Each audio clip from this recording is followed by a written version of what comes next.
All right, everyone. Thanks for coming. Eugene DSA is hosting Tim Faust, who is a touring healthcare policy expert. And I'd like to thank the YDSA for getting us this room, and thanks, of course, to Tim for this presentation. Thank you for having me. I really appreciate it. I spent about 48 hours in Eugene. I was in Corvallis yesterday and came up from Sacramento the day before. And I was just at a coffee shop, and a gentleman I met yesterday in line for the car rental place was reading a poem about Donald Trump, set to the rhythm and melody of Eurythmics' Sweet Dreams. So I feel like I've really had a full Eugene experience that I've missed so much, and I'm so glad to be here right now. So thank y'all for having me. Oh, for that, I'd come back 4 more times. I need to get his dates. My name is Timothy Faust. I'm with the Democratic Socialists of America, and for the past 8 or 9 months, I've been traveling around the U.S. talking to folks, church groups, med schools, law schools, general assemblies, socialists, what have you, about healthcare and healthcare inequality. So I'm going to give my little talk, and we'll do Q&A, and I would love to A, any Qs you have, so long as you help me A, my own Q. I want and really need to understand health injustice from the ground up, and so later your stories, anecdotes, and testimonials are really important to me. Before I get into my talk, I'm going to do a little bit of disclosures. I am right now currently employed as a computer boy at an insurance company. Please consider this my atonement for participating in capitalism. Obviously, nothing I say represents them, and certainly not vice versa. If this whole scenario bothers you, fantastic, it bothers me too, and I'm quitting in 3 weeks, and then finally I'll be free. So long as we're in like the world of grievances, I have one of America's worst cases of dry mouth. So if I drink water really dramatically or desperately during my talk, please just, it's part of the pacing of the speech. Oh, it's so dry. Cool. I want to talk about healthcare, health injustice, health inequality, and then health justice in America.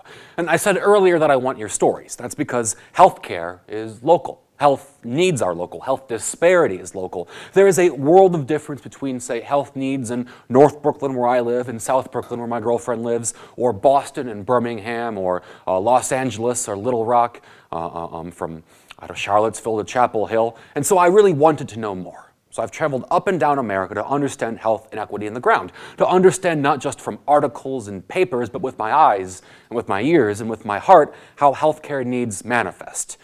And through it all, I've witnessed so much suffering. I've been welcomed into families thrust into inescapable debt because of complications from pregnancy.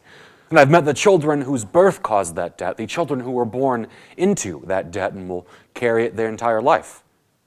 I've sat with widows and widowers, people who have watched those whom they love writhe in agony and who, out of love, spent everything they had in an effort to ameliorate that agony, and who failed. And who were failed, who now carry themselves in both heartbreak and poverty. And I've met people who are born into bodies that suffer, and I've wept before them as they share with me the depth of the dehumanization forced upon them, whose daily existence is a constant and blaring reminder that they are not wanted, and who are forced to make an occupation of begging over and over again for basic and essential help.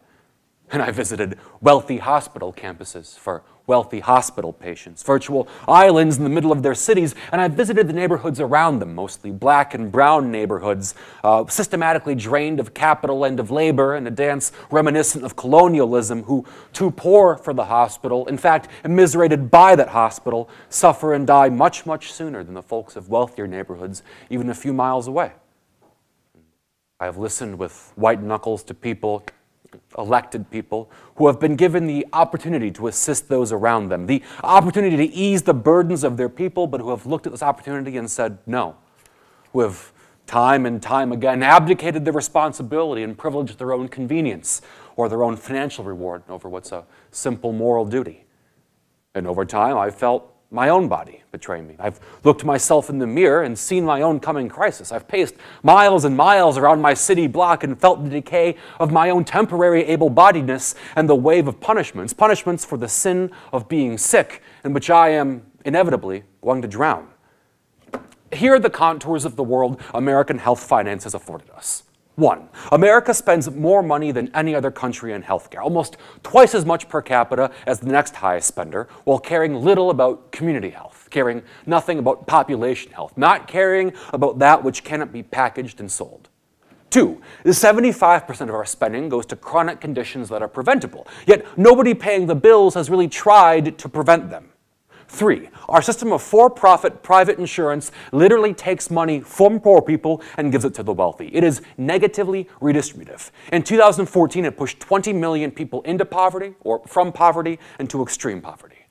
But it does not do justice to those I've met to simply pornographize their suffering. It is insufficient to simply recite a litany of human pain. And so I'm here to honor those that I've met who have shared their suffering with me in the long, long hope that we together can build the world in which nobody needs suffer as the way they have. But I cannot give you a quick fix, because there isn't one. There's no technical magic by which we destroy this hateful machine, but I hope I can offer you a vision, an aspiration, an understanding of the tools by which we may build together that better world. So if you permit me, I want to talk about three things: what we have, what we want, and what comes next. I want to talk about the overwhelming and numbing brutality of for-profit healthcare. I want to talk about the relatively benign structural changes that we demand instead. And then I want to talk about something bigger, a broader vision of a better world, the moral compulsion of health justice. Does that sound good? Cool, thank you. So I want to start off by confirming something you probably already feel in your bones. You are being made to suffer. You are being exploited.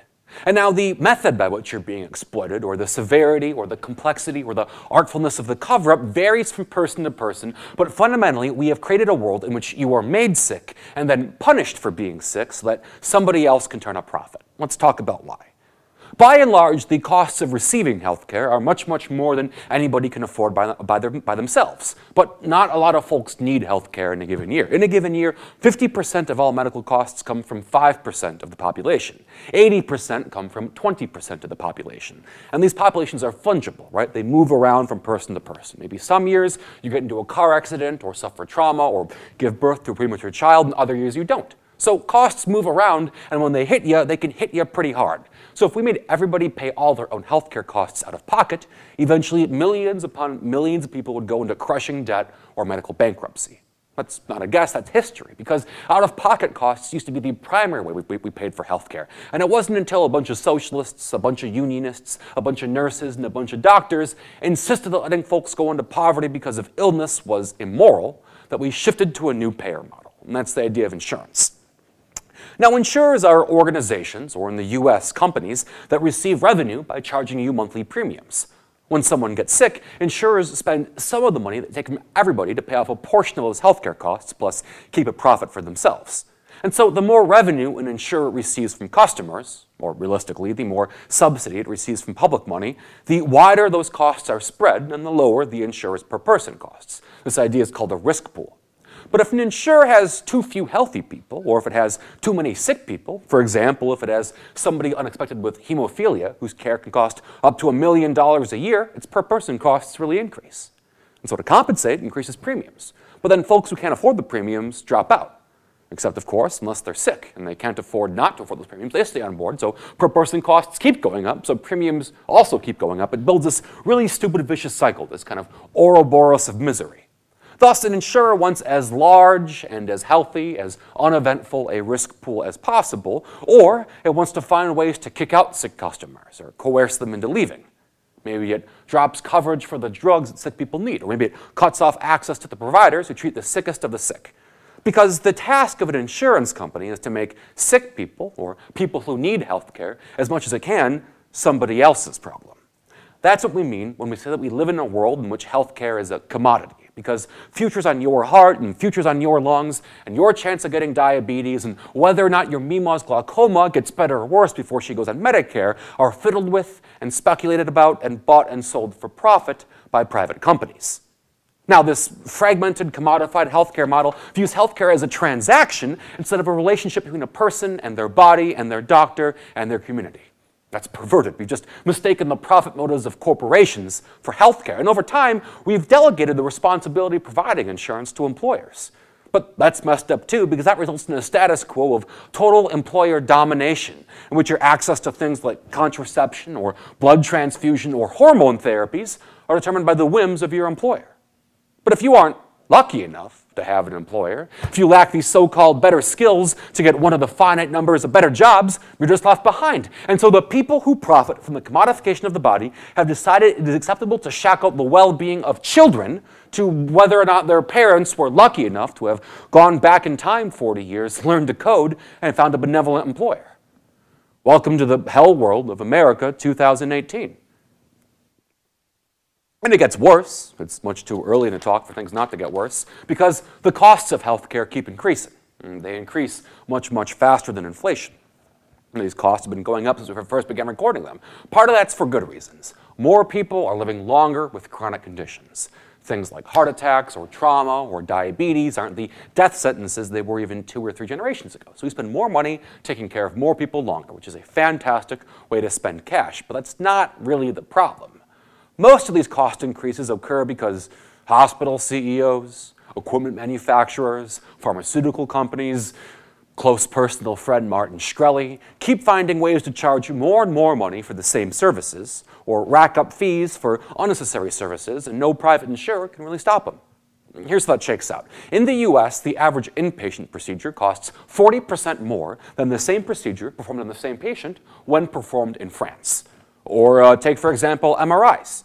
MRIs are just big fancy computers that print money, and in the US, an MRI procedure costs 5 times more than the same machine doing the same procedure when performed in Australia.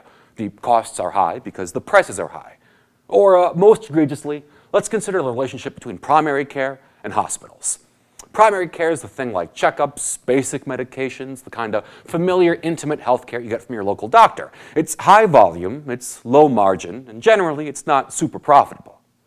But now conversely, a hospital gets paid an average of $2,000 a night for an inpatient stay. So if you're a hospital CEO, it just makes a hell of a lot more sense to push folks into inpatient admission instead of wasting your time and losing money letting them get cheap primary care outside the hospital. We witness this thing called Romer's Law, in which hospitals will change their admission policies to guarantee that every hospital bed that is built is filled regardless of actual need in the community. Now, that means diseases will be caught late, if at all, and people will get more and more expensive to treat and more sick. But so long as someone's footing the bill, at least the hospital's getting paid, and the specialists are still getting paid. Now, what's the result of that? Well, right now, 58 million Americans live without access to primary care at all. So as you can see, there are 2 fundamental truths to American healthcare. One, if you're a payer, like an insurance company, it's just not profitable to insure people who are sick. 2, if you're a provider like a hospital, it is extremely profitable to charge sick people as much as possible, as late as possible, so long as somebody's footing the bill. So we've built upon these jagged rocks the loathsome church of American healthcare, in which the question of who gets to receive healthcare and when, or really whose suffering matters, is determined by private profitability. Now, this whole scenario scares the bejesus out of everybody involved, particularly the insurers, right? Because insurers are interested in finding ways to not pay rising costs. Sometimes that means just refusing to pay for claims. It's probably happened to you or someone that you love. It happened to me literally 2 weeks ago. Oftentimes, before the ACA, it meant insurers would refuse to cover people who were likely to get sick or need a lot of health care. You know the phrase, pre-existing conditions. But it's still not enough to claw these costs down. So we all got together, everybody in America, back in the 1970s, and invented the idea of consumer-driven healthcare. It's the idea you should make consumers, which is just a libertarian way of saying people, pay more for the costs of their own healthcare, right? Because that's why your deductibles and your copays go up every year. Because once you're on the hook for your own costs, you'll turn into smart shoppers somehow. And you'll shop around and not get expensive or unnecessary care. You'll find the cheapest ER in town if you get hit by a car. You'll Yelp your surgeon, and somehow all of this will bring prices down. That's silly. We've just internalized the language of the oppressor. And all this builds an unambitious and honestly pretty lonely worldview of what healthcare is and what healthcare can and should be.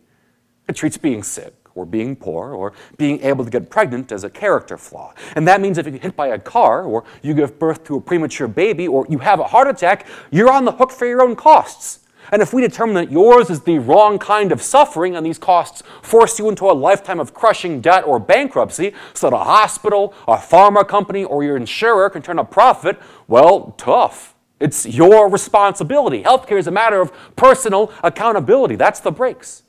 No, this market ideology of consumer-driven healthcare only serves people who seek to extract profit from our bodies. And what's worse than that, it doesn't even work. Because people who are forced to pay for healthcare costs they can't afford just don't seek healthcare. They don't seek primary care. They don't seek preventive care. They try not to look at that tumor. They ignore that rash. They think away that chest pain. Because we demand people bear the burden of healthcare costs they can't afford, they just watch their bodies turn to time bombs until they have a heart attack at their jobs and leave their kids behind. So, what do? How do you square the rampant increase of healthcare costs with the fact that insuring sick people just isn't profitable? Well, if you're the Democrats, you can collaborate with the Heritage Foundation to offer us the Affordable Care Act, the ACA, which is, at its core, the massive subsidization of private industry with public money.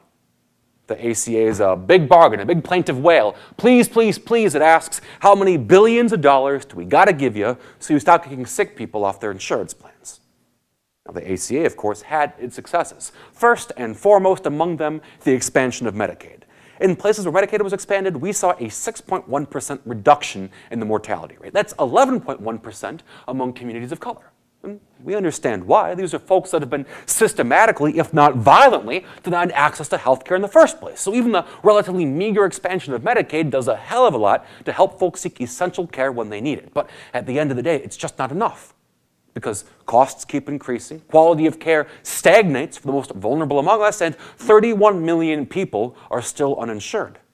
The ACA has failed in its pursuit of health justice.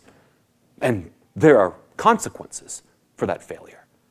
Because among so-called developed countries, it is America that is the most dangerous place to be sick. Among peer countries, America is the most dangerous place to be black.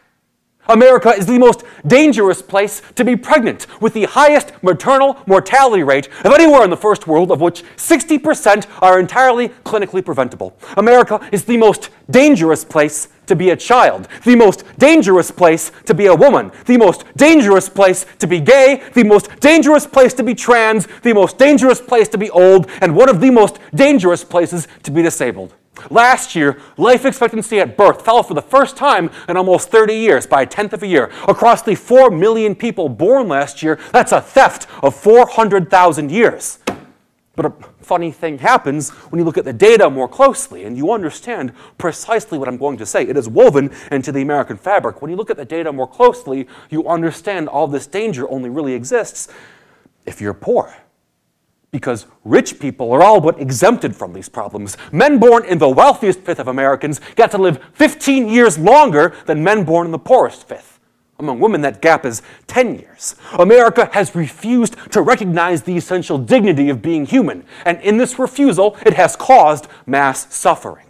This is war. This is the terrible secret of American healthcare. This is the fundamental American illness. They are killing us and robbing our corpses to foot the bill. And so this big, stupid, multi-payer, profit-driven Rube Goldberg machine of American healthcare is failing us today and left unchecked will collapse tomorrow. That is incontrovertible. It will collapse. So we demand something different. We demand a federal, universal, single payer. Now, single payer is a pretty simple concept. Instead of having a bunch of private insurers with a bunch of fragmented customer bases, each seeking to pass the buck and avoid taking care of unprofitable sick people, we have one publicly owned, publicly funded insurer, a single payer, with a legislated mandate to cover in full all care for all people. Now, that phrase, all care for all people, is important. We don't want Medicare as it exists today, because Medicare has private carve-outs, it has cost sharing, it has the out-of-pocket limit. No, we want an improved Medicare that guarantees comprehensive coverage, including medical, dental, vision, and long-term care for people with disabilities for all people in America, including non-citizens, that is free at the point of service with no cost sharing. No longer will someone needing help be bound by Byzantine provider networks, for there's only one network. It's Medicare's. No longer must you decide between food and medicine because the medicine is being paid for. No longer will your care be decided by who your insurer is because the insurer is Medicare. Everybody benefits when accessing care is free and easy. Delivering care, being a doctor, being a nurse, being a social worker, it's complicated. Bodies are big bags of unknowable goo and they hurt all the time. Making them hurt less is a complicated process, but paying for it isn't. Paying for it's pretty simple. In fact, we're already paying for it. We're just forced to spend that money really, really stupidly.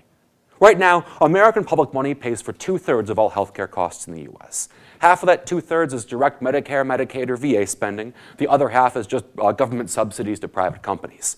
The remaining third is out-of-pocket costs, an additional tax you pay in the form of premiums, deductibles, and co-pays in the form to private companies. America is already spending the money required to fund single payer. The insurance industry is just incompetent and unable to pay its fair share, so it passes the buck back to you. And so the goal is to liberate people from medical costs and reallocate the spending to take care of everybody long term. Part of the reason costs are so high is because private insurers with their relatively small customer bases just can't negotiate with hospitals. But right now, Medicare negotiates on behalf of 44 million people nationwide, so they get much better prices. You scale that idea up. By negotiating on behalf of 300 million people, Medicare can basically set fair prices for care while compensating providers justly. But even before that happens, we free up all the money associated with administrative costs and profit seeking in the private insurance market. This optimization, or in their terms, innovation, opens up, in a conservative estimate, an additional $370 billion a year. That's a hard B, billion. That's a big chunk of change. So what do you do with it? Well, you use it to improve everyone's standard of living. You build or reopen primary care clinics in rural areas. You fund community health centers in poor neighborhoods. And most importantly, we can finally return the money to the people who do the work. Take, for example, do y'all know home health aides? Ever have like a sick parent, sick kid, sick friend? A person can receive care in the hospital, but again, that's about $2,000 per night. If a person has like a less urgent clinical need, they can sometimes receive care in the comfort of their own home. For a lot of folks, home is safer, home is more humane, home is where the internet lives, home is where the dog lives, so it's cheaper because it's billed at $150 per visit and everybody benefits. Well, everybody benefits except for the home health aides themselves because for this essential labor, they are paid a nationwide average of only $11 an hour. So we can allocate this money to do what the private market refuses to do, which is pay fair wages for essential care that helps everyone. Let me give you another example. I visited a hospital in Little Rock, Arkansas. Little Rock's one of the diabetes capitals in the US, and you leave diabetes alone too long enough and it results in cardiac failure, heart attacks. So people from all around the county came to this hospital to seek care for cardiac failure. But then over a quarter of them will be back in the ER within a few weeks. Now, that's obviously not good, right? And so this hospital, which was getting penalized by Medicare for its high readmission rate, decided to try to bring those rates down. Now, who do you think really affects readmission rates in a hospital? Is it the cardiologist? Is it the heart surgeon? Is it the pacemaker itself? Is it the $20,000 data package so nerds can monitor pacemaker metrics? No, they just get to bill the most. They're the ones that get paid the most. Instead, this hospital hired social workers and nurses to take folks in after surgery and to guide them toward free Medicare-sponsored exercise and cooking classes in the social environment 3 times a week. And its readmission rate fell from 26% to 4%. Because it is non-diagnostic extraclinical care, it is compassionate labor which came to the rescue.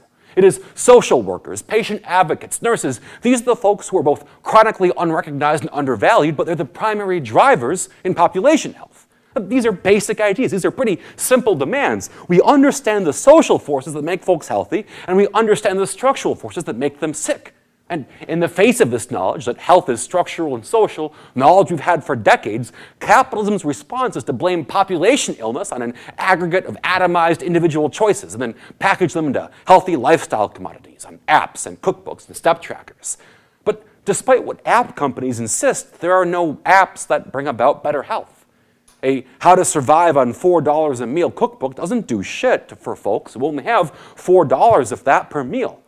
Programs that penalize you for going to the ED at the wrong time don't do anything to make you healthier outside the hospital. But in the multi-payer private model, nobody's investing in population health. Nobody's investing in compassionate labor. Nobody's paying these people fairly, and they just never will be. Because right now, your private insurer only bears the cost of you receiving care while they're insuring you. Because you're going to change insurers in the future, and eventually, God permitting, go on Medicare, they don't feel any pressure to provide you with care that keeps you healthy now or makes you healthier in the future. Let me put it another way. You know that if you're at home and your window breaks, the weather gets in. And if the weather gets in, you get sick. And if you get sick, or if your kid gets sick, you got to go to the doctor. And if the local clinic was shut down or it's booked solid, you got to go to the hospital. If you got to go to the hospital and the hospital's far away or you don't have a car, you got to take the bus.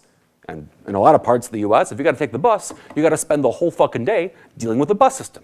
If you got to spend the whole day trying to ride the bus, you can't go to work. And if you can't go to work, you can't afford to fix the window that caused the problem in the first place. And so the answer is not to fork over a pile of cash every time you go to the hospital. The answer begins with giving folks what they need to fix the goddamn windows. But there are no private actors in the American model who will consider bearing responsibility for doing this on their own. The insurance industry is incapable of addressing the foundational problems of healthcare, of fixing broken windows, of reopening the 18 rural hospitals that have closed in Texas in the past 5 years, of repairing the PVC septic systems in rural South Carolina that have ruptured and brought hookworm back to the state, in the exact same way that a billionaire is incapable of shrinking income inequality, or a cop is incapable of shrinking the prison industrial complex. They cannot fix this injustice because they've been constructed by and within this injustice. They cannot solve these problems because they existentially cannot conceive of them as problems in the first place. But we do, and we can. And so it makes perfect sense that the same actor who suffers when people don't get care, which is all of us, united against suffering, represented by our federal government, should be the actor who pays for that care in the first place. Because, once the federal actor bears the cost of providing care and the risks and costs of what happens when you don't provide care, once we force it to confront the rampant suffering of all its people, it can finally be used as a tool for realizing health justice. If your people are suffering because they don't have a place to live, or where they live is unsafe, it's full of mold, it's full of water, it's flammable, I'm thinking of the Grenfell Towers in the UK or Ghost Ship back home in Oakland, then housing is healthcare. And you must build free, affordable, safe housing to bring healthcare costs down. If your people suffer because they don't have access to healthy food to eat, and so they're getting diabetes and comorbidities like cardiac failure, then food is healthcare. And you must provide people with affordable or free food options and the time, space, and materials with which to prepare them. That's how you bring healthcare costs down.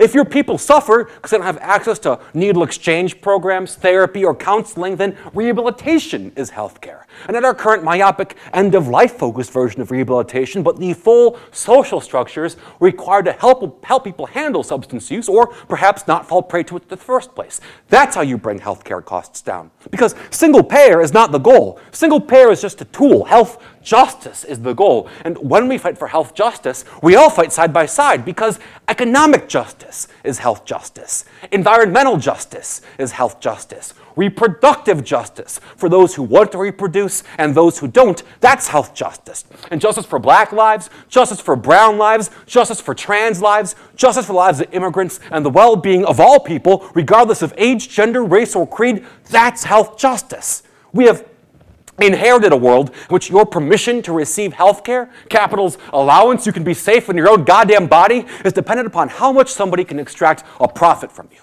And thus we have permitted in our country utter desolation. Without our consent, we've been forced to participate in the condemnation, criminalization, and abandonment of people in need. People with disabilities got to spend tens of hours a week pleading with insurance companies for a chance to maybe go on a waiting list to receive the basic care they need, if they're lucky. The unlucky ones got to plead with Medicaid or Social Security to maybe consider compensating their partners, friends, or parents a whopping $1,000 a month for taking care of them full time. Elsewhere in America, we have the opioid epidemic, an epidemic whose vector is capitalism itself, which was originally manufactured as a patent extension ploy with a massive marketing campaign and now kills 180 people a day. And those it doesn't kill are written off as criminals, the untouchables, because only criminals use drugs, and they're pushed to the side and left to rot while their children call their names. People who suffer from chronic pain are pushed to the side and ignored, stigmatized. In life, it is the poor and uninsured people who are used to test the drugs that are then turned around and sold to the wealthy and insured. And that servitude continues in death because it is the bodies and organs of the poor that are ripped and sold to the wealthy as transplants. There is no end to the body horror of capitalism. There is no line too far for the commodification of the body. America has cheered the privatized slashing and burning of social structures and then has the audacity to punish people for suffering. When people are in need, we waste time, effort, and money means testing, separating the worthy from the unworthy among those who need help and then stigmatizing them instead of guaranteeing the basic decency of health equity. This is cyclical. This has happened forever. It will continue to happen so long as we tolerate, even in whispers, the idea that the body is a commodity. And for systematically marginalized people, sick people, homeless people, people battling addiction, people with disabilities, poor people, pregnant people, trans people, women, and people of color? Well, when there's no way for the medical industrial complex to find value in their bodies, this is America, and there's always the private prison system ready to receive them for profit. So single payer is not the revolution. It is our first counterattack in a war that is already waged against us, by which subsequent counterattacks are made possible. Single payer is not only the only reasonable method of controlling healthcare costs while guaranteeing universal care. It is the tool by which we force ourselves and force the state to reckon with the racist, sexist, classist, and ableist provision of care in this country and to begin to strive toward relief, articulation of health justice. And so we have an obligation. We stand on the shoulders of hundreds of thousands of nurses, tens of thousands of doctors, of organizations like ADAPT, and we must build the popular movement which demands single payer from our government and which demands health justice in our nation. Realistically, you and I together can bellow to the stars and demand single payer morning, noon, and night from now till 2020. And that's good, and I'm going to do that, and I hope you do too, but it will not provide material relief for people who suffer now. Luckily for us, this is not an either-or proposition, right? We must fight for a continuous spectrum of demands aimed toward health justice. And unlike liberal policy tweak incrementalism, our successes must offer material and redistributive benefits to people who suffer now. And the ways folks have taken on this fight are many. Down in San Francisco, they won right to counsel. In Cincinnati, 8 socialists won a needle exchange, the first in the region. In Maine, the Maine People's Alliance, off a successful minimum wage campaign, passed Medicaid expansion in the state. In West Virginia, the Wildcat strikes foregrounded insurance costs. In Louisville, Indianapolis, and Austin, people are fighting for safe housing and transit. And back home in Texas, they're fighting for and winning paid sick leave. In fact, the paid sick leave drive in San Antonio turned out something like 144,000 signatures in about a month and a half, which is by far the largest popular movement in that city in years, if not decades. I don't know what the revolution looks like, but I know it's going to require massive popular mobilization, like what we saw in San Antonio, like what we saw in San Francisco, like what we saw just last week in the Bronx. Because if we give people something material, they will fight to have it and they will fight to keep it. If we fight with folks today, they will fight with us tomorrow. We build solidarity as a function of building power, and it is through that power, it is through that massive mobilization that we will win this fight. The tide of history is in our favor. Right now, Medicare at all polls at 64% in favor nationwide. This is not a radical proposition among the folks it affects. We are simply discussing a basic principle of fairness. We are all fashioned from a formless and shapeless place. We've all been thrust through the maw and born into a world that is arbitrary and unequal in its allocation of suffering. And yet, instead of affording each other the basic dignities of being human, we have developed this bizarre system of American health finance, in which one's suffering is one's own responsibility, in which empathy is vestigial and unnecessary. We have atomized suffering and, in turn, assigned blame for suffering to the people who suffer it. I've seen such naked suffering inflicted in my name. I've seen families ripped apart by the unrepentant, unyielding bloodlust of capitalism. I've seen people torn limb from limb in the service of extracting profit. I have seen the dehumanizing machine all at once and felt despair. For me, it is heinous to be an American, to be complicit through my simple existence in my only and horrible home in the mass immiseration and annihilation of those against whom the whole rotten weight of the world is stacked. This is intolerable to me. And so I say, enough. not in my name may this America persist. May we root ourselves not in fear, but in love and fury. Love for those who suffer around us. From that love, may we cultivate the specific fury by which we together destroy this cruel machine. Because, my friends, single payer is moral. Single payer is necessary. And single payer is achievable. Solidarity now, solidarity forever. Thank you.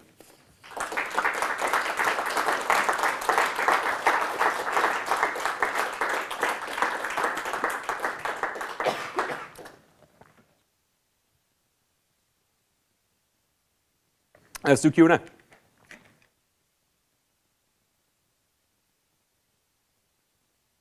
Hello. Hello. Is this on? Yes. Okay.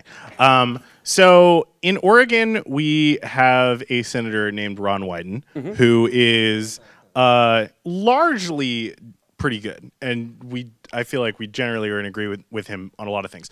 He also has refused to endorse any sort of single-payer-y, Medicare-y for all-y type of thing whatsoever. Do you have any strategies for pushing a senator like that? Win something local, then win something bigger than that. There is nothing scarier to the establishment than a leftist group that calls their shot and succeeds, right? Once you start winning, people want to come out and play with you. I think you can trust no elected about as far as you can throw them, right? Look at what happened in California. Anthony Rendon shivved the entire state single-payer bill. In Vermont, the governor did the same thing. Electeds only respond to two things: money and fear. Utter fear of being kicked out of office. We got a job to do, right? The only way we win this thing, the only way we win the things that we want are through mass popular movements, and in that popular movement lives power. Let me give you the San Antonio example in more detail. San Antonio is a beautiful city, and it's a majority non-voting city. It is neither red nor blue. That's because, by and large, there are massive efforts to prevent folks from voting in San Antonio, especially people who are Latino. And honestly, the Dem candidates in San Antonio, in Texas, have done a pretty lousy job of offering anything material, right? Now look at paid sick. Paid sick leave, by and large, is like a pretty small scrap, except for the folks that fucking need it, right? Right now in Texas, 40% of folks don't have any paid sick at all, and that's 70% among low-income workers. So even this table scrap does a fucking hell of a lot to help folks who don't have anything like that have more space for themselves. And oftentimes when there's a thing you want to pass in Texas, a Yankee will come down and say, time to teach these hicks how to organize, and they fail utterly. This was not that. This was an entirely local campaign. It was run by a coalition of socialists, construction workers, and union forces. And they hired local people in San Antonio to walk, who speak like the local language, both literally and figuratively, to talk to their neighbors about sick leave. And 144,000 people in about a month and a half is incredible. For comparison, that is half the number of folks who voted in 2014. That is, I think, about a third of the total voting population. This is a massive, massive campaign. When you offer somebody something, they fight for it and they fight to keep it. And that's how you build that popular movement. Here's a good example of how that works, like step by step. Maine People's Alliance in 2014 fought really hard to win a minimum wage increase in the state. And they turned out a lot of folks for it. And those folks, once they got the minimum wage increase, came back for the next thing. Maine People's Alliance said, okay, we won minimum wage, now we want Medicaid expansion in the state. Our governor has refused it, we're going to force it through a popular vote. And all the folks who benefited from minimum wage increases came out, and they got something like 60 or 80,000 signatures in literally one day in 2015. And then it won by, I think 70% in 2016. Overwhelming. We have this extremely, we've been given so little. We've been given the chance to fight for so little over the past 30 years. People kind of forget that, material things turn out people. And I mean, the reason Medicaid still exists as it exists today is because ADAPT protesters literally put their bodies on the line to prevent Medicaid from being gutted in the AHCA. There's this, I think even people aren't dumb, they just don't turn out for things that don't affect them, or things that seem abstract and confusing. Nobody really cares about policy tweaks, they care about their own material conditions. They care about the fear of their kid getting sick, or the fear of their partner getting sick. And so, even though this sounds, overly simplistic, the best way to win in the long term is win in the short term. Find a thing that is material that you can win, find the people who are fighting for it, ally with them, and go and win it. It can be as much smaller than you think. Again, it was 8 folks in Cincy that won a needle exchange in their region. Football had been passing around for 5, 6 years by being loud, targeted, and aggressive. So yes, if you want to scare Ron Wyden, you need to prove that you are scary. You prove you are scary by calling your shot and succeeding. One of the reasons I like DSA is we have a multi-tendency approach. I think the best thing you can win is the thing you can win. Because ultimately, if you invest yourself in specific policy documents or specific candidates, you will be at some point betrayed. At some point, they will lose or you won't win. And how do you build people? Like, what happens after that? How do you make sure folks come back? You make sure folks come back by fighting for a broader ideology, which you understand you're fighting for a whole bunch of things, not a specific document or a specific person. And that's kind of the thing I've been seeing around the US. I hope that answers your question.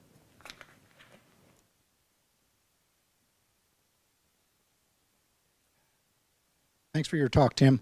Hey, I think you're on the right track with the building a broad populist movement around this one issue, because 2/3 of the people, you just quoted some statistics, support Medicare for all. Sure. And so I just want to throw out a fact that when I lived in Japan for 14 years, what the people of Japan pay for universal health care is that they pay, instead of 7.65, which we pay for our Social Security and Medicare okay, so they pay about 15%. So they pay just about double. And also there's caps, so the highly compensated people also escape in Japan as they do here. And the employer also pays 15%. So there's a ton of money in that system, but everybody in the country has universal health care. So like I had an injury, this knee was cut to the bone, and I got in a taxi and went down to the clinic right in the neighborhood there, a little clinic, and a surgeon came in the middle of the night on a Saturday night after my accident and sewed me up, and it cost me $100.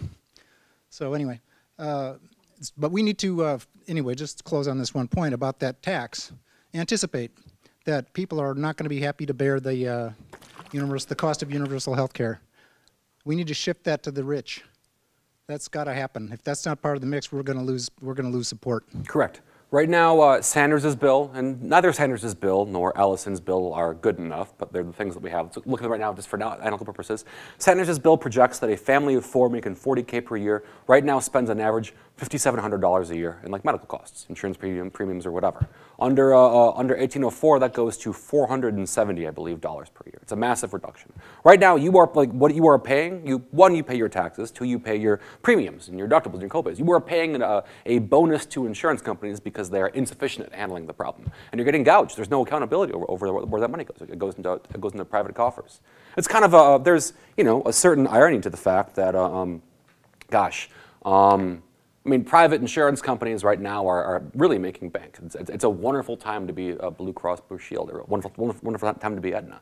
And yet at the same time, more and more folks are getting worse and worse health care. We're just wasting the money by letting them have it. Of course, we must grab what we deserve, what we have earned from the capital class that takes it from us. But even right now, the money is already being spent. It's just being spent poorly. Now we're getting questions. Hell yeah. With Oregon Health Plan, some providers say they can't accept it because maybe they'd only get $30 for a visit rather than, say, $200. If there were universal health care, would providers have to agree to take less so that all providers, including home health care people, can get paid an adequate wage? Cool. There's two components to that. There's how prices work, and there's the problem of provider salaries, provider payments. Let me break those out right now.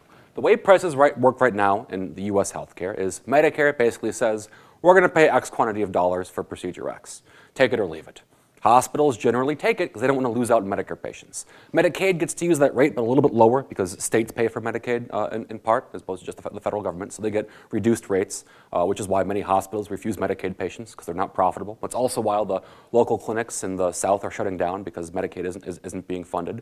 And then the hospital turns around, or the provider turns around and talks to your insurance company and says, okay, we're going to charge you guys between 3 and 7 times what Medicare pays us. Insurers can't do anything about that because they need the hospital more than the hospital needs them, so the rates are accepted. Now, in that 5 to 7 times amount, there's a whole lot of, honestly, fraud happening at the hospital level, right? Anybody, I see people nodding their heads because you understand. There's a lot of ways hospitals find ways to jack up those costs or to increase new kinds of costs. My favorite scam is a thing called physician extenders, really quickly. Right now, let's say a heart surgeon or a cardiologist can charge $10,000 per an hour of service. Now, that's great, but there's only one of them. Now, what if that person can only exist in space and time, a max of 24 hours a day? So there's, the hospital can't make more than $24,000 a day on that person, unless you permit the idea of physician extenders, which is a thing that Deloitte Consulting invented in the mid-90s and now makes $34 billion a year off of, which is the idea that that physician, that specialist, can designate up to 4 people at a time to perform as that specialist and charge specialist rates, as long as the physician is within 20 minutes or phone transit. So some hospitals build apartments for their specialists and house them in the hospital so that no matter what happens, they can have 4 folks working as that person's extender to get those premium rates. Obviously, that's not that's a way that the hospital is receiving a whole lot of money and putting it into the kinds of things hospitals care about: managers, billing departments, etc. But there is a problem with, if you were to chart, which I could do, I guess, physician salaries by type, you'd see a curve that looks like this. You've got a couple of folks that are making hundreds of million dollars a year, and a whole lot of folks that are making, $70,000 to $150,000. Your primary care providers, rural providers.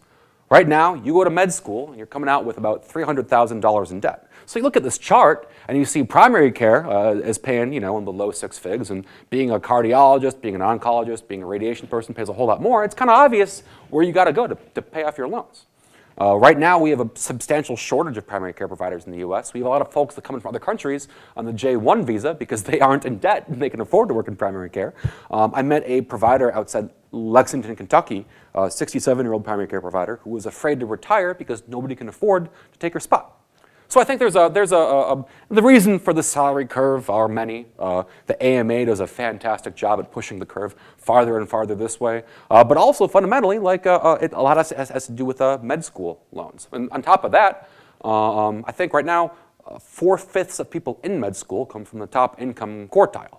We've built a world in which only the children of doctors can afford to become doctors themselves. And in that disconnect, a whole lot of heinous shit happens, right? We can go into that later more.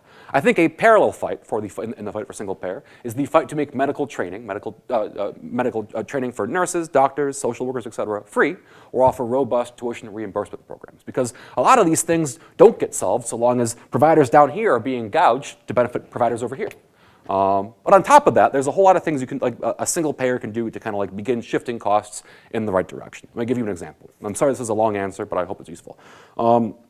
Western Maryland, Appalachian Maryland, is a de facto single payer province in the U.S.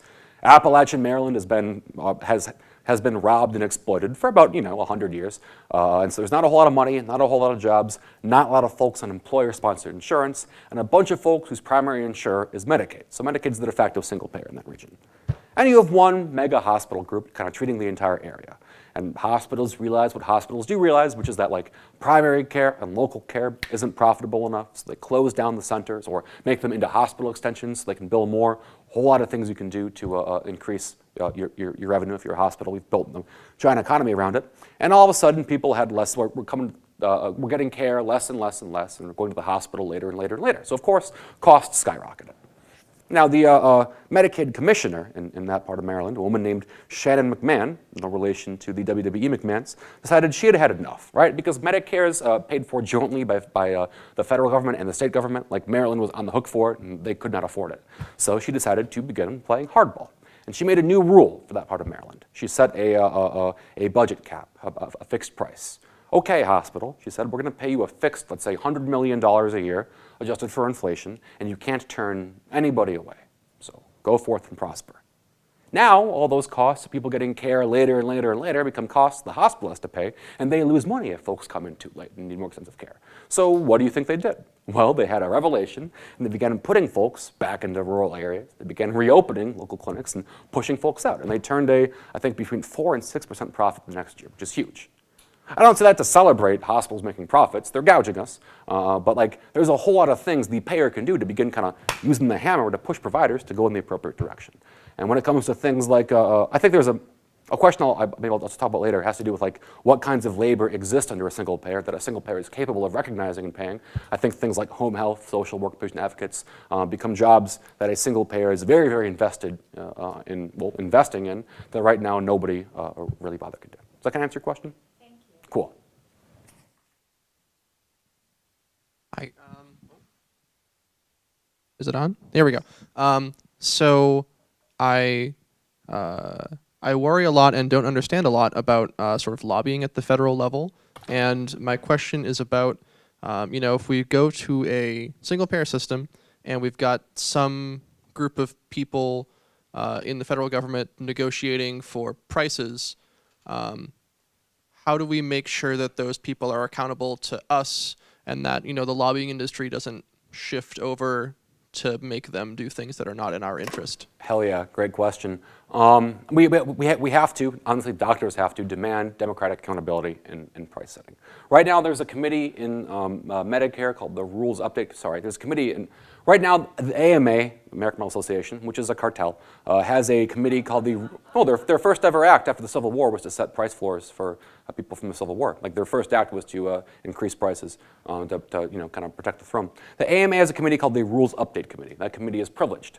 It gets to tell Medicare how much things should be paid for in relative unit costs, right? Medicare every year puts out a new cost sheet that is in theory revenue or cost neutral, right? We'll increase here, take away from here, and that's how we're going to begin billing things across the U.S., right? Or the AMA gets to inform the committee on how that happens. So the AMA does a thing like this. They'll send out the Rules Update Committee is nominally representative of all kinds of doctors, in which they have one person advocating for primary care and 8 folks advocating for the 8 kinds of ophthalmology they designated. It's horribly tilted in favor of specialists. They'll send out a Google form, literally a Google form, and say, hey, our 12 knee surgeons over here, what's up with knee surgery? How expensive and how hard are things? And the knee surgeons say, well, yeah, there's 2 kinds of knee surgery now. There's one that's twice as hard, happens half as often, and there's another kind, the old kind, happens half as easy. So you should bill twice as much for the hard one and half as much for the easy one, and it'll all balance out. The AMA says, that sounds great, passes on to Medicare. Medicare says, you guys are doctors, and passes it on to the House for approval. But then what happens is that every single hospital that performs knee surgery begins billing at the higher amount. Nobody bills for the cheap one anymore. It's gouging. It is gouging. We have a process by which that thing could be made accountable. It's in that Medicare committee, but we've given the power to set those prices to the AMA, and the AMA is RUC. This is a fight like doctors need to stand up for. Doctors need to organize around. There's no reason this can't be a democratically accountable body. We've just chosen to give it directly to lobbyists. So yeah, that's a real fear, and that this confluence of lobbying and price setting actively harms healthcare.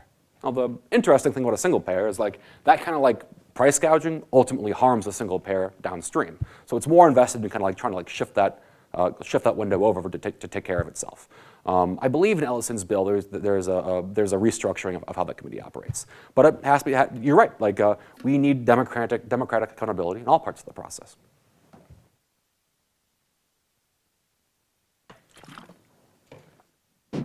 Can you say something about where you think we're at in the kind of state of the struggle for single payer right now in the U.S. and where are strategic weak points and where are strategic strong points? This is the shit I think about late at night. Adam Gaffney, president of Physicians for National Health Plan, posits that in the 9-tome trilogy of the fight for single payer, we are finally now at the end of book 3. That so much has happened. Health is always an imminent crisis for a lot of people who are vulnerable, but that crisis has expanded so rapidly to all people in the U.S. The costs are only getting higher, the quality of care is only getting lower, and yet somehow hospitals and insurers keep making more and more money. That tension has come to a point where, I think the Dems now have a Medicare for All caucus they announced yesterday. That's cool. Now the seeds are there. The battle is still to be fought, but the ground has been set. Where I think we are most vulnerable is in solutions which benefit those who aren't in trouble right now, things like Medicare Extra for All. Permitting any kind of private carve-out or a federal subsidization of private industry in a single payer, or permitting the dilution of the risk pool, fundamentally tanks the quality of the entire program. Let me give you 2 examples of ways in that works. So that's the thing we're most vulnerable at right now is that Dems who smell the blood in the water, and it's our blood, will accept an inferior solution, a Medicare Extra for all, Medicare Advantage for all, or whatever, because it nominally sounds the same, but fundamentally is a different program. That's why we need mass power to, because when the Center for American Progress, or former HHS Director Andy Slavitt or whatever, comes out with this business-friendly model, there's an ideology in the Obama administration, Clinton administration, that the role of the government is to make private markets profitable, right? We must subsidize all the people that are sick and unhealthy so that insurance companies can keep making more and more money. And that idea is fundamentally anathema to long-term population health. So maybe they'll advocate for a Medicare Extra for all, right?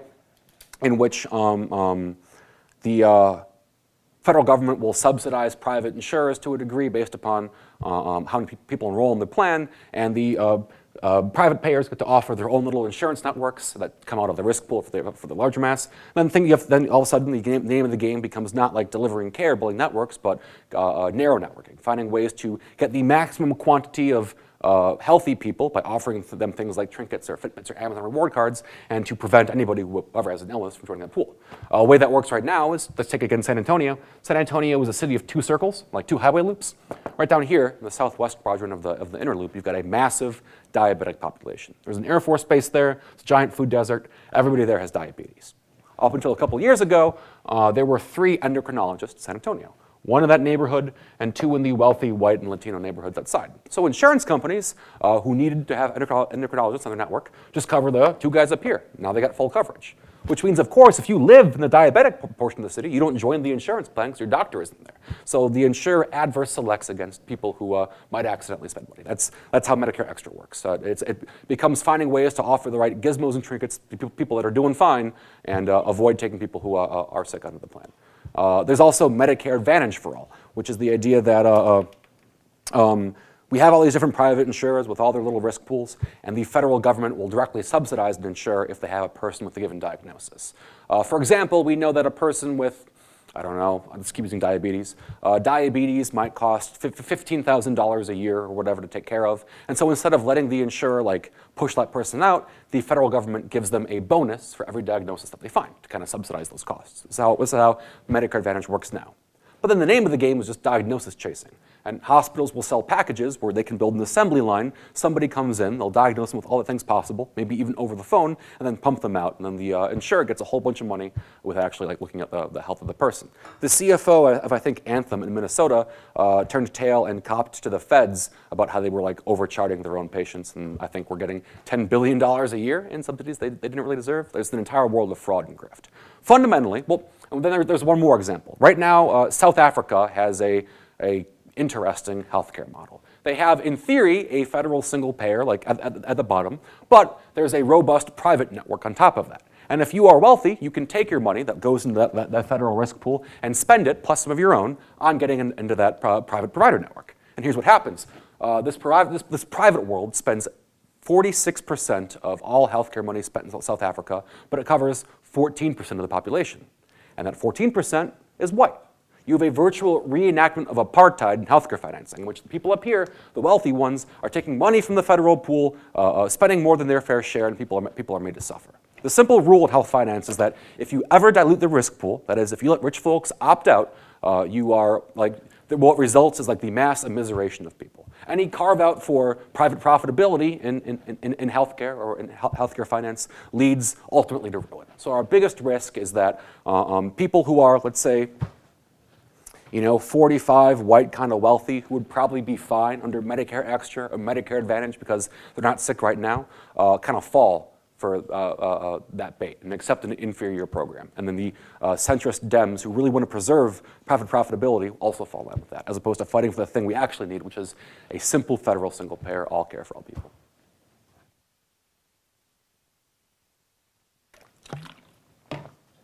I have 2 questions for you, and they're kind of related. Yes, ma'am.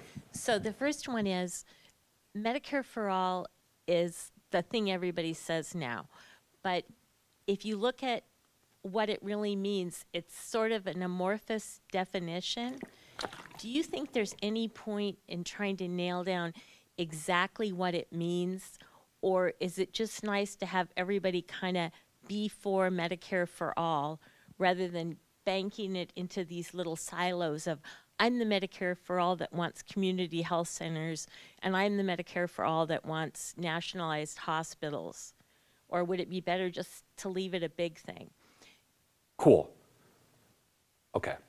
The phrase Medicare for all is kind of amorphous in a way that I don't like, right? It's said in my speech. It's not Medicare as it have today, but like a better Medicare. I think that the popular movement is best served, this is my opinion, I'm just some dude, is best served by demanding the contours of the program. All care for all people, free, no cost sharing, everything covered, and that's really it. Right? I think there is room to begin like jousting on the particular policies, like this is covered here, this isn't covered here, but that's how you begin kind of building fragments. I think the simple demand, all care for all people, everything covered is, well, everybody understands it, first of all, and two, that's us aiming for the thing that we want instead of kind of pre-compromising our way down. I use the phrase federal single payer, but I'm also a nerd. This is what I do for fun, so I'm not a great sample size. Medicare for all is cool branding, but I do kind of trip up on it. It's not really Medicare as it exists today. But I think our demands are pretty simple, right? It's that all care for all people for free, everything included, everybody included. Everybody in, nobody out. I think organizing along those principles is a good way to fight for the thing that we actually want instead of wondering about different policy things. Because fundamentally, the single payer in and of itself does not invest money in, the single payer movement does not necessarily have to invest money in community health or improving doctor salaries or population health. It is a tool by which we have accountability over that process, and we can incentivizing the federal payer to invest in these things. I think by demanding the full thing we actually want, that tool becomes bigger, the thing has better leverage to begin pushing for those actual on the ground material reforms that we really, really want. That can answer your question? Yeah, cool. And then the second part of it is, do you think there's any value in the talk about letting people buy in, like some states have talked about letting people buy into Medicaid as insurance, or letting people buy into Medicare, or is that sort of a distraction from Medicare for All? Smelled it, it's kind of a distraction. Whenever a public option appears in any kind of federal program, it is always guaranteed that it will not actually run the risk of challenging profitability, right? Look, for example, at student loans. I certainly am. Any kind of public option there is used to make sure that the private loaners and private guarantors get their money at the end of the day. So I'm skeptical of a federal buy-in program. There are certainly if I really was pushed, if it was my face to the vice, I could think of incremental steps that I would accept, Medicare expansion by age, other kinds of things, whatever. Maybe a public option fits in there, but as an organizing principle, I think it's self-defeating. Secondly, and also just what we're talking about, there's been the idea of state-based single payer for a while, let different states opt in. I find that to be, I'm cautious about that for a couple of reasons. One, if you were to push for single payer in a state, you're going to require Trump's HHS office, CMS office to approve it, which they're not going to do. You're going to require a legislative exemption from ERISA, which is for self-insured plans. And three, there'll be a Supreme Court case. I think checking all three of those boxes to get a state to pass it isn't great. Also, healthcare spending is counter-cyclical. That is, if your primary method, when people don't have jobs, they get sicker. And unemployment is stressful. Stress is a physical condition. And if your primary method of funding a single-payer program in a state, like it probably would be, is through income taxes, all of a sudden you're at a zone where you're getting less money and you have higher costs.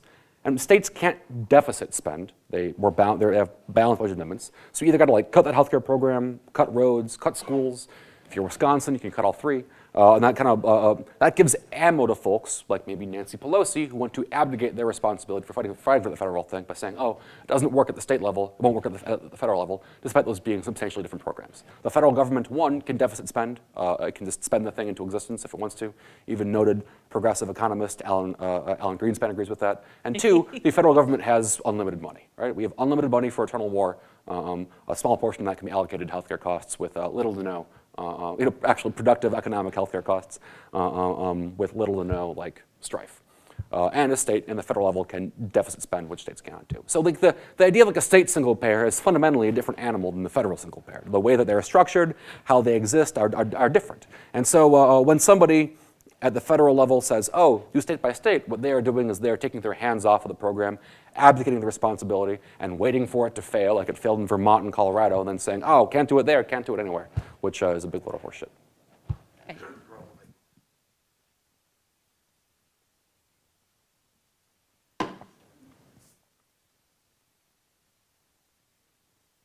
Hi. I have a question that I guess could be thought of as asking your thoughts on something I see as a catch-22 with two intersecting corrupt systems. You've described one of them tonight in our healthcare.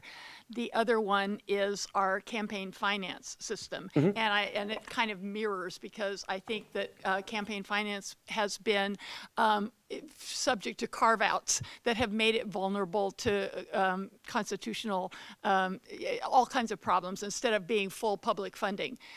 My understanding, unless I'm missing something, is that with single payer, the insurance industry, the health insurance industry essentially dies. And what do you do realistically with the intersection between that lobbying group now, under our current campaign finance system, can buy Congress and preventing any chance of a majority ever being there to vote for something that would mean the death of the health insurance industry? What are your thoughts about all that? Cool. So a couple of things. That's a great question. And here's a couple of thoughts I have off the dome. One, as a socialist, I will accept nationalizing if like the consequence of single payer is that we got to buy out the insurance industry, we got to like pay them billions of dollars buy out all the companies, that's fine, because the long-term cost saving is certainly worth it, right? I don't want to give money to the capitalists, but if that's like the fucking way we get it through, I would be able to sleep easy with that. Second, what you're talking about is like I don't think it's insurance. I think it's pharma. Like there are massive corporate lobbies that spend a whole bunch of money to influence elections. Pharma has more money than Midas, and they're the real ones. They're the real ones to worry about. That's like why campaign finance reform is real and it's important, but I don't think it has the same like gut feeling popular turnout as things like healthcare, right? The movement which demands single payer is also the movement that will demand things like healthcare, reproductive freedom, etc. But I think like the only thing that could possibly counteract that is mass popular mobilization, right? I don't think there's a way any of these better worlds exist unless there is a massive popular movement. And while campaign finance is essential, I think I find, or when I talk to folks, that acting off the crisis of health, the people's own imminent crisis that they know about, to mobilize support is effective. It turns folks out. You've kind of got this weird well, I can't think of the metaphor I'm thinking of, but you've got this weird scenario, which it seems like both things are at a standstill. The movement which passes campaign finance reform is the same movement that would be used to pass single payer. But I think organizing under the banner of health and health equity mobilizes people a whole lot more than policy tweaks do, right? People will fight to move, people will fight to agitate, people will fight to organize for a thing which directly affects their body, their children's bodies, their houses, right? I think healthcare offers that umbrella through which these movements can be built. Certainly, finance reform, public funding of campaigns is essential, but I can't think of I think if you have two options, one is build the campaign finance reform movement, use that to pass single payer, or two, build the health equity movement, use that to pass campaign finance reform. I think looking at mobilizations that have worked in the recent past indicate that going with the visceral crisis of health is a faster and easier way to mobilize a whole lot more people, because then the policy tweaks are more imminent, are more able to feel in your body, right? But yeah, it's tricky, right? There is going to be a massive spending fight, probably through farmers' behalf, to curb the single-payer movement. That's why I'm on the road. Massive popular movement is the only thing that can possibly work against that. And I believe that it will. I've spent a bunch of time in rural Arkansas and rural Tennessee talking to folks that have watched their local clinics get shut down, and they understand they're being screwed over, and they kind of have an understanding of who's behind it, which is why I like talking to them. I think the crisis is, if the insurance industry has had, I guess, 40 to 50 years to kind of play nice or make things better, and it's failed utterly in every capacity. And I think it's gotten to a point where this becomes an issue that is relatively simple to organize around across the entire U.S. Not a whole lot of folks are cheering for Anthem. Not a whole lot of folks are cheering for Blue Cross or Blue Shield. People like having insurance, but people don't like their insurers. The insurer with the highest approval rate is Medicare, and Medicare, as it stands right now, is a flawed program. So I think if you want to build that popular movement that demands a better world, that can build that better world, rooting it in causes of health or health-adjacent, health justice causes, I think has a better chance of winning, if anything's gonna.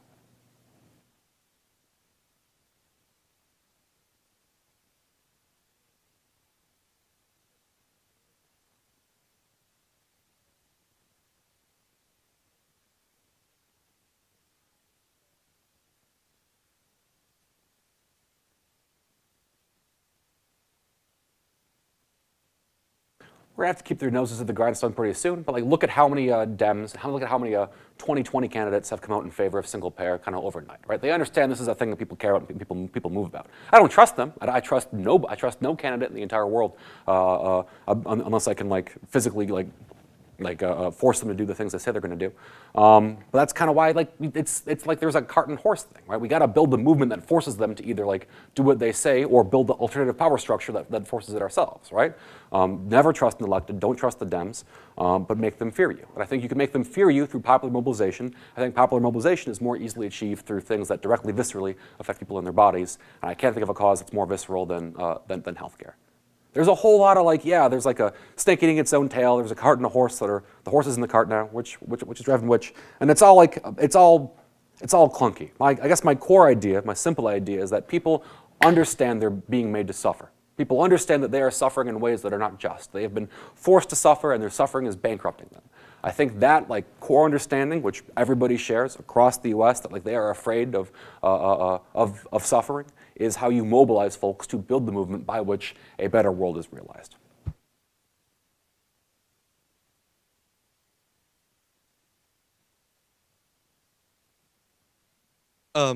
So obviously, like, there's a limit to what we can do to affect change at a federal level, and there's a limit to what we can do at a state level. Like you said, state single payer is like kind of another beast entirely, and like wouldn't really work in a lot of cases. And you said we should focus on like winning something local and then winning something bigger. And I guess my question is more or less like, what kind of thing can we focus on winning at a local level that would give us a base to push for something bigger? Because in Eugene, we have like maybe 1 or 2 hospitals. I think maybe 1 is in Springfield. But there's cities outside Eugene that have like maybe 1 doctor's office, or like maybe not even that. So like, even if we could push for something in Eugene that would say, I don't know, like force hospitals to accept Medicaid patients or something, like you can't turn them away or whatever. I don't even know if that would work. But like, even then, there's always going to be people kind of on that like rural fringe that don't even necessarily, wouldn't even necessarily benefit from that. So like, when you get into these really small communities, like what can you do? What kind of victory can you achieve? Yeah. In like those rural areas. This is the slow, tedious, and really beautiful part of organizing, right? Like, I can't tell you what to fight for here. I'm a fucking Yankee. Like, that's the worst thing in the entire world is when a Yankee tells you what to do. Because I love doing it. I can't wait to move. Don't tell my girlfriend that. You have to go to the people around you, learn about their suffering, listen, and then put yourself to the wheel, right? Like, paid sick in Austin happened once a bunch of construction workers, and the union which represents them, realized that nobody had sick leave. Instead, they saw the suffering and they built a program to attempt to relieve it, right? It doesn't need to be health related, right? Like, there's a whole, like, my only recommendation is that it's material and redistributed, right? A policy tweak that doesn't affect like you and your body is less exciting, less compelling to organize around, even if it's a really good one, right? So that's kind of, that burden's on you to go to the folks around you, go to folks in the rural areas, go to folks in the county, talk to whoever you can talk to, and 1, figure out like where suffering exists. 2, talk to folks who are currently fighting against that suffering, and then like team up with them, build coalitions, find the thing you can win and win it. In Cincy, like, it was a needle exchange, right? A needle exchange is, in the long scope of healthcare, a pretty small thing. It's a tertiary intervention for a thing that has much deeper causes, but it fucking affects a ton of people, and it affects their families, and it affects people who then see that and know, okay, this is a thing that can win. And they've had off of that, winning a needle exchange, Cincy DSA then fought to keep a library branch open, which has a major impact upon folks that live there, use it, or like you need it to. People use libraries as shelters and as bathrooms, places to get clean. Like, these things seem small, but they have substantial long-term effects. And as they win, more folks come out to help them win the next thing. So that's kind of, I think that's kind of on the chapter, to go to folks and understand what you can do, find folks who are fighting it, ally with them.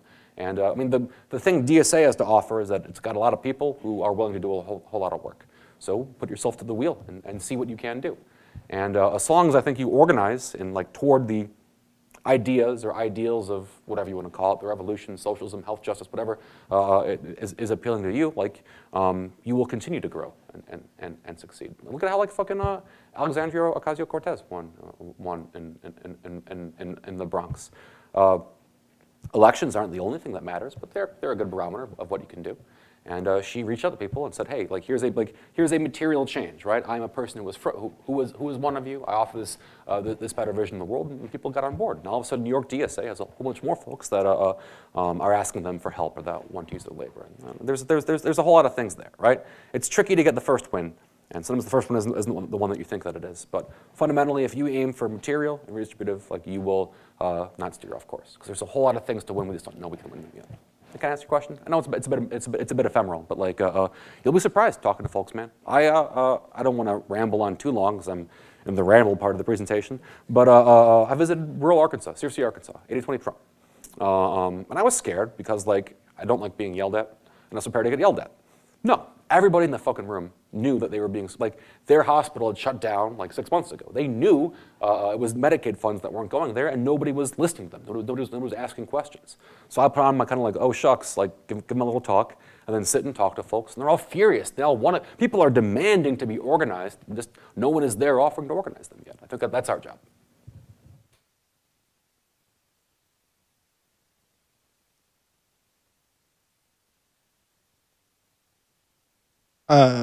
So my question is just, if I'm interested in learning more about this, are there books? Are there writers? How do you learn more about the health justice movement? I don't know, man. One, join DSA. If you're not in DSA, I recommend joining DSA. This is a lovely branch. I've met some wonderful people here. Because health justice and this idea of health equity or social determinants of health pops up in different ways over and over again, right? It's the shelter fight, it's the transit fight, all these things woven together. And you learn more by doing some of it, and all of a sudden you have domain expertise, and these things kind of open up to you. Two, if you learn about healthcare specifically, I don't have a great answer. If you're me, you could try to impress your girlfriend and read a whole lot of health policy for 3 years. But I don't know if you've met her, so I don't know if that would work. She's right here. Okay, hell yeah. I wouldn't recommend working at an insurance company. That's what I did, and that worked, to learn a lot more about why insurance sucks. There's a couple of journals. Of them, Health Affairs is the most easily readable. There's a guy who used to work there, Tim Jost, J-O-S-T, who literally wrote the book on health law and whose writing is compassionate, clear, and focused. He has a book. But there's not a whole lot of layperson-directed books about single-payer health equity. I'm supposed to write one by December 1st, which is looming over my head. And hopefully that'll help. But there's not a. That's a pretty good blog. Yeah, Austin Fracht, he's great. Austin, Incident Comments is good. Physicians for a National Health Plan has a listserv run by this guy named Don McCann, who is a sainted person. Who somehow manages to get the articles about healthcare that are in the news before they've been publicly released and then comments upon them extensively. He's great. Also, the Kaiser Family Foundation, same Kaiser family, different Kaiser flavor. They're acceptably good. Have a daily newsletter of health news. But the best way to learn is to go do a little bit of the work, and all of a sudden you learn a whole lot more what's happening around you, and sometimes the things lead from there. But yeah, on right on the public front, there's Don McCann, Timothy Jost, Kaiser. I have a newsletter, but I do it pretty irregularly and then at length. And then hopefully my book, but I feel weird plugging a book I haven't written yet. Thank you. Thank you.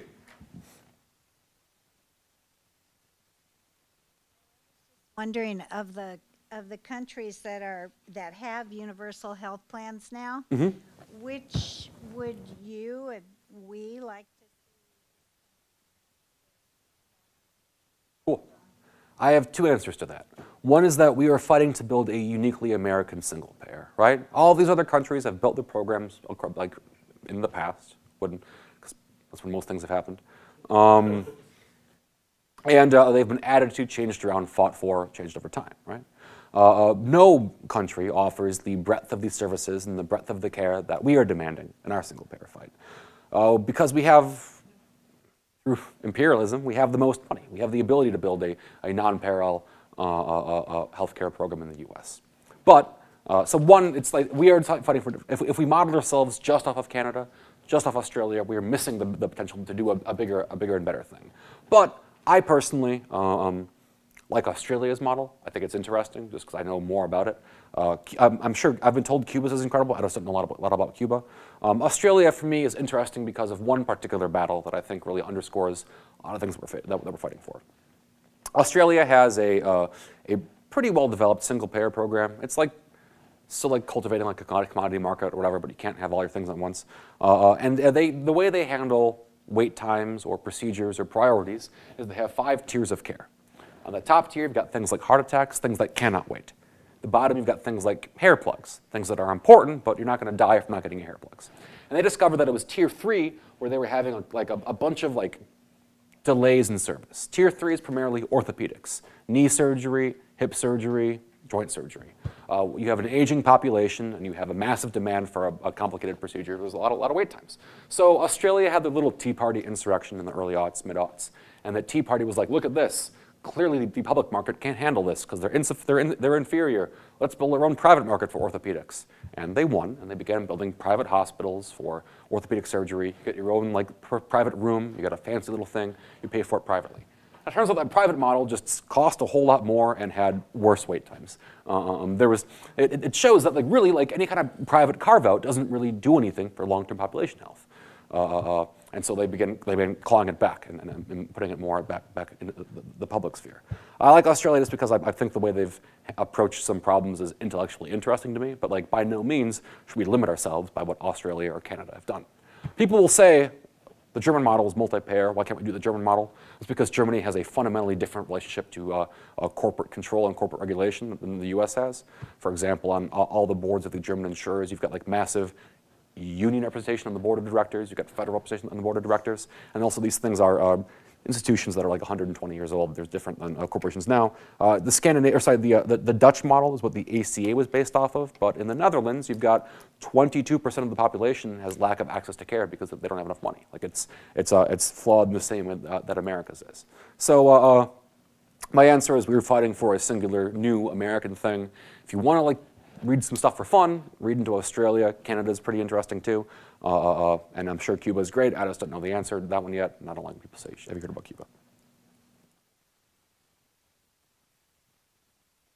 Oh, I'm going to ask you a question. You mentioned that one of the risks is these insufficient sound-alike plans like Medicare Extra for All, et cetera. How do we protect against co-option of our movement? Power. It all comes down to power. Power, power, power. Given the chance to pull the wool over our eyes, somebody will. Of course. Why wouldn't they? And so the answer is to, hate to kind of bang on that drum, the answer is to build that massive popular movement which only accepts as permissible that fight for health justice, for health equity in a fully funded, robust single-payer plan. The people you need to convert aren't conservatives or rural folks or poor folks. It's honestly middle upper class white people who right now are probably doing fine on their insurance plan, right? Because you can build a model that is fine for most people, right? You can build a model that is fine for everybody who goes to organizing meetings, and they won't. People who are doing okay now will probably do okay under a Medicare Extra. So they're the ones you gotta convert. The people that right now are not feeling the fear, not feeling the panic. Right now they represent a pretty large group of the voting bloc, and so our job is to convert the comfortable. Or, I think more interestingly, build the popular movement of the uncomfortable but non-voting. People have been disenfranchised, made not to vote. I think certainly we outnumber them by a long shot, but the people who are comfortable now, the comfortable and wealthy, the comfortably smug, are the folks who run the biggest risk of shivving the entire movement. So go to folks that aren't comfortable and organize them, because there's a whole lot of folks in the US who are extraordinarily uncomfortable. Okay. So I have 2 questions basically about strategy. So you talked about building a mass movement basically, and I was wondering to what extent is that idea coming from the big organizing concept from Becky Bond and the Bernie campaigns and the Labor Party wins or whatever that recently happened. And then basically, how do you maintain that big mass movement when there's so many differences between like the states in their election cycles and what candidates there are and what ballot measures there are. Like, how are you guys like approaching that strategically? I mean, I'm just a guy. I'm looking at things that are winning now and have won in the past. Right? The fight for welfare in the 70s. Here's a cool thing. Here's a cool anecdote. It doesn't answer your question, but there's this movement called Operation Life, which sounds scary, but it's fine, in Nevada in the 70s. Operation Life was a group of, the way that welfare rolled out across the U.S. was similar to Medicaid expansion. States had opted into it, whatever. And Nevada was really dragging their heels on offering and opening up welfare programs in the state. So a bunch of, it was people who mostly did domestic labor, so mostly women of color, decided to, one, file a lawsuit against the state to demand that they expand the welfare programs, and then two, took a casino hostage. Just had a massive sit-in with their kids and like scared the shit out of a whole lot of people. And they won within like 2 weeks. It was an incredible mass movement of people who had a thing they could fight for and did extreme things to fight for it, and then were successful. But you look at like welfare and the fight for welfare across cities like New York and places. This did turn out a mass of people. It kind of, there were fracturings and there were fragments, and the campaigns were failed, sometimes long term. Francis Fox Piven writes a lot on that. But fundamentally, like, the idea that people will mobilize for a thing they get to have is pretty evidently born throughout U.S. history. How do you manage that campaign? How do you manage these? Like, I don't think there is one national campaign for single payer. I think there's a lot of fights for health justice that happen locally, based off local wins, that kind of converge into a general movement for the thing that we fight for. So I think when you organize, and when you organize locally, like, you can couch what you're fighting for in this ideology of socialism, health justice, whatever you want to call it, and people will stay along for that fight. Because fundamentally, you want to build a movement that is a little bit resilient against temporary failures, right? You want to build a movement that doesn't hang its entire hat in one candidate and then goes home if that person doesn't win. You want to build a movement that has like a core underlying ideology driving it, which is a little bit not frequently seen in U.S. stuff right now. So just fucking, again, it comes down to material demands and a broader vision of a world in which you're relieved from suffering. How you manage like the complexities of heterogeneous and homogeneous groupings in your movement, I have no idea. That's not what I know anything about. Okay. And my second question is basically building off what you were saying about looking at it materially. And I know one thing about looking at like health care expenditures is that they're way higher for older people. In a way, it doesn't mean as much materially to younger people, or it might be harder to get them energized for it compared to something like student loan forgiveness or free college tuition, or for people that are like in between school age and an older age, like free childcare or something. So I was wondering like how you felt like these other, like if these other movements were combined with Medicare for All, would it create something that's greater than the sum of its parts and is more accessible to people at all age levels? I don't think I understand your question. I'm sorry. Okay. The idea was like pairing Medicare for All with things like student loan forgiveness and free childcare, because that might be able to drum up more support across age categories. Sure, but win the thing you can win first, right? If you find that organizing for student loans or free college or free childcare especially gets you a big movement that can win something locally, then by all means do that. Do the thing that works. Win. Al Davis, horrible person, just win, baby. Find a thing you can win and win it. DSA is I'm speaking here in DSA, is a multi-tenancy organization. Find the material thing you can win and then win it, and couch it in this broader ideal of fundamental fairness, of equity, of dignity, of being human. However you choose to like fashion or manage it in such a way that you build that popular movement is great. And you can have different folks working on different things. I'm just a healthcare guy. That's what I talk about. All right, thanks. I want to answer one question nobody asked, and then I think I got a call. Is that cool? Cool. There's a question I like to ask and answer of what happens to existing labor in the fight for single payer. That means two things. One, labor movements, labor unions. Then two, people that work for, let's say, insurers that might get nationalized. What happens to them? Let's do both. First, in the current labor movement right now, if you're in a union, you have to negotiate for worse and more expensive insurance every year instead of being free to organize around better wages, workplace safety, better contracts, etc. Single payer takes that burden away and lets unions organize, I think, for bigger and better things. Or if you're not in a union and you have a shitty, abusive manager, we all have these jobs, or I hope you haven't had these jobs, but a lot of us have, where you have a manager who knows they have power over you, and you can't do shit about it because your kid's insurance is on the line or your health is on the line. Single payer relieves you from that like agony and lets you do things like say fuck your boss or walk off the job in ways you can't do right now. What I'm talking about is the people that work in healthcare right now, what happens to them. All right. Right now, if you work for an insurance company, you probably work in a customer-facing role. Customer service, customer support, or you're a nurse who adjudicates claims and kind of like has to fight against the hospitals to figure out what's provided, what's not. Fundamentally, your job, if you are customer-facing or claims-facing in an insurance company, is to look at a person and look at the minimum amount of health care you are required to pay for. Ultimately, it's kind of an adversarial relationship with the patient at the end of the day. But there are models of customer service, patient interaction, social work, really, that can be explored and are kind of we have to explore through a single payer. Let me give you an example.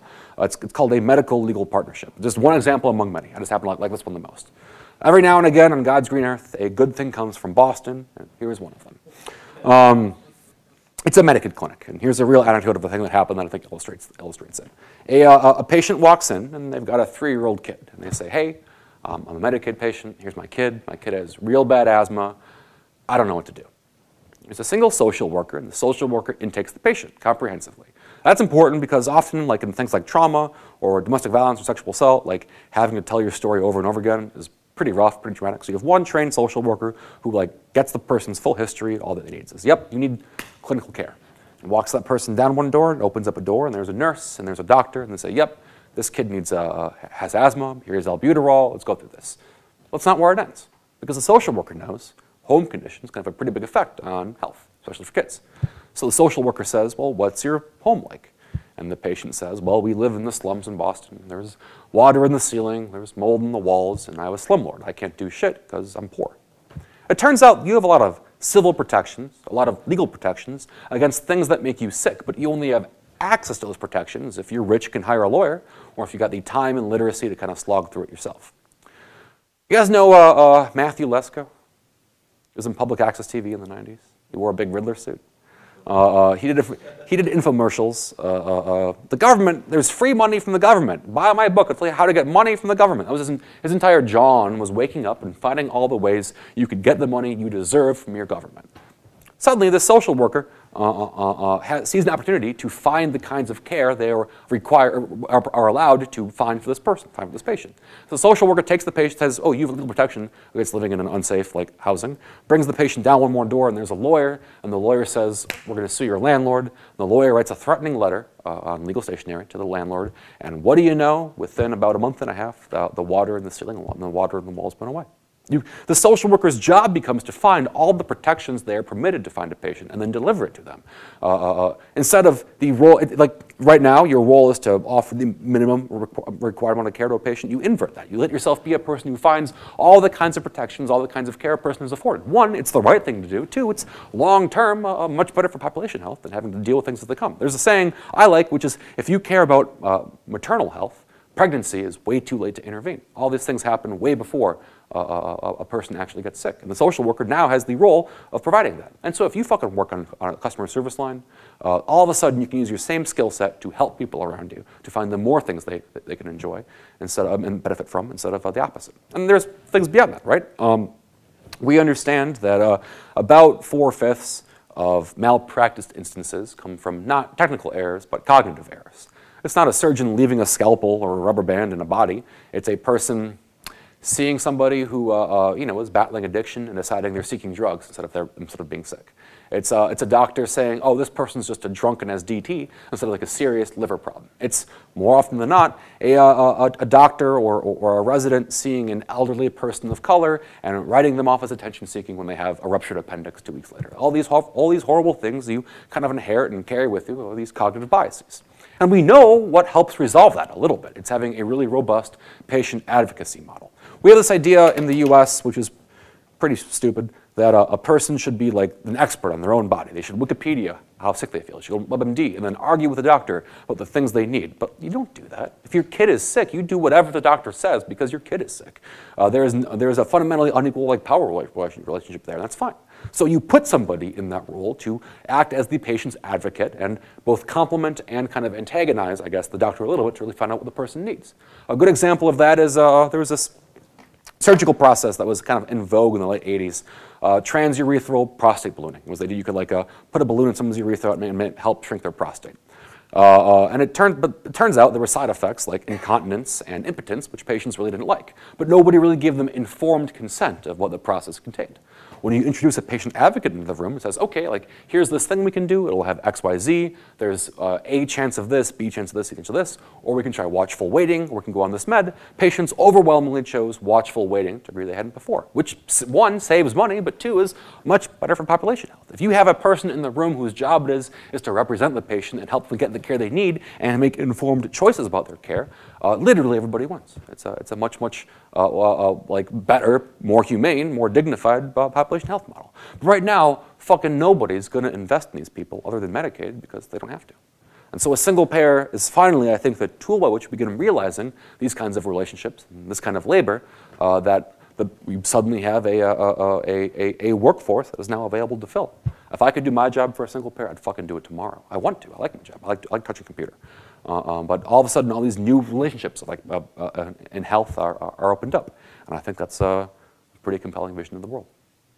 Cool. Thank you guys so much for having me. I really appreciate your time.